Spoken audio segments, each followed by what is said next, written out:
Hi friends, welcome to Betty channel. இன்றைய special பீர்க்கங்காய் தோல் சட்னி. இது எப்படி செய்யலாம்னு பார்க்கலாம்.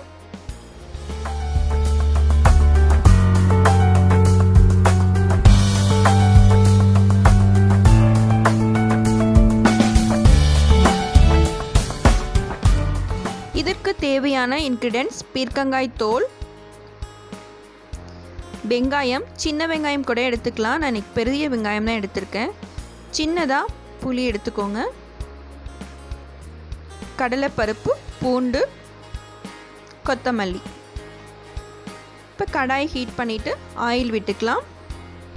நல்லெண்ணெய் தான் நான் சேர்த்துருக்கேன். நல்லெண்ணெய் சேர்த்திங்கன்னா ரொம்ப டேஸ்டியாக இருக்கும், சத்தானது கூட. அடுத்து வெங்காயம் ஆட் பண்ணிவிடுங்க. பீர்க்கங்காய் தோலில் பீர்க்கங்காயில் நிறைய நியூட்ரிஷன்ஸ் இருக்குது. டயபெட்டிக் பேஷண்ட்டுக்கு சுகர் கண்ட்ரோலுக்கு ரொம்ப யூஸ்ஃபுல்லாக இருக்குது.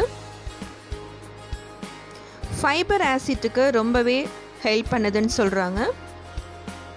கொஞ்சமாக உப்பு ஆட் பண்ணி நல்லா வதக்கி விட்டுருங்க.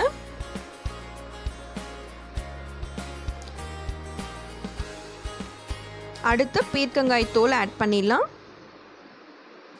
பீர்க்கங்காயில் நிறைய வெரைட்டி செய்யலாம். பீர்க்கங்காய் சட்னி செய்யலாம், பீர்க்கங்காய் துவையல், கூட்டு, குழம்பு, இது மாதிரி நிறைய வெரைட்டி பண்ணலாம். எல்லாமே சத்துக்கள் நிறைய இருக்குது. பாருங்கள், பீர்க்கங்காய் நல்லா தோல் வதங்கிருச்சு.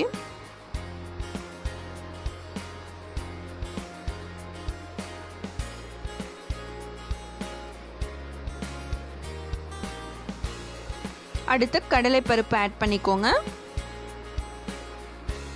பூண்டு பல்லும் சேர்த்துக்கோங்க.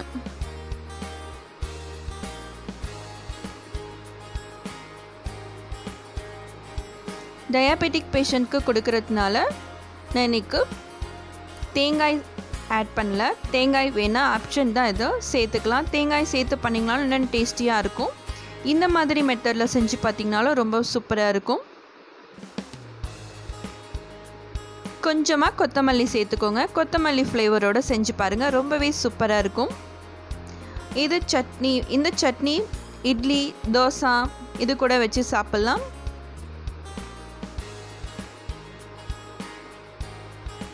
இதை ஆற வச்சு அரைச்சிக்க வேண்டியதுதான்.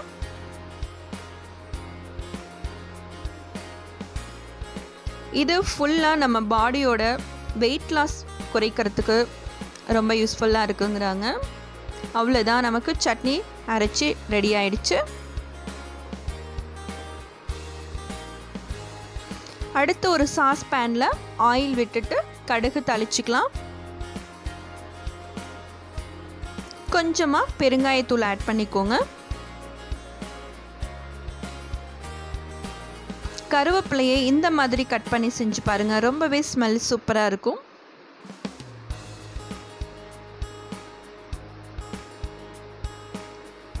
நமக்கு பீர்க்கங்காய் தோல் சட்னி சூப்பராக ரெடி ஆகிடுச்சு. நீங்களும் இது மாதிரி ட்ரை பண்ணி பாருங்கள், உங்களுக்கு ரொம்பவே பிடிக்கும். உங்கள் கமெண்ட்டை எனக்கு சொல்லுங்கள், லைக் பண்ணுங்கள், ஷேர் பண்ணுங்கள். டேஸ்டியாக சாப்பிட்டு ஹெல்த்தியாக இருப்போம்.